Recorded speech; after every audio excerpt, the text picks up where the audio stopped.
రాష్ట్రంలో 29,000 fair price షాపులు ఉండగా ఈ బియ్యం సరఫరా చేయడానికి వైఎస్ఆర్సీపీ ప్రభుత్వం జగన్మోహన్ రెడ్డి గారు ముఖ్యమంత్రి అయిన తర్వాత ఒక నిర్ణయం తీసుకుని డోర్ డెలివరీ చేస్తామనే ఒక అబద్ధపు ప్రచారంతో 9,260 వ్యాన్లు కొని రాష్ట్ర ఖజానాకి దాదాపు 1,600 కోట్ల రూపాయలు ఖర్చు అయ్యే విధంగా మొబైల్ డెలివరీ యూనిట్లు వ్యాన్లని వీళ్ళు రాష్ట్ర వ్యాప్తంగా ఒక నెట్వర్క్ ఏర్పాటు చేశారు. 29,000 ఫేర్ ప్రైస్ షాపులు ప్రతి నెల 1వ తారీఖు నుంచి 15వ తారీఖు వరకు ఉదయం నుంచి సాయంత్రం వరకు తెరిచి ఉండి వినియోగదారులు ఎప్పుడు వచ్చినా వాళ్ళకి సరుకు అందించే విధంగా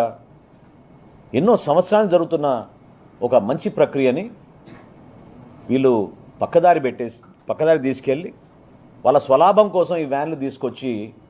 ఈ వ్యాన్ల ద్వారా రాష్ట్ర వ్యాప్తంగా నెట్వర్క్ ఏర్పాటు చేసుకుని బియ్యం సేకరించడం మొదలుపెట్టారు. ప్రభుత్వానికి 43 రూపాయల 40 పైసలు ఖర్చు అయ్యే ప్రతి కిలో ఖర్చు అయ్యే ఈ బియ్యాన్ని క్షేత్రస్థాయిలో వీళ్ళు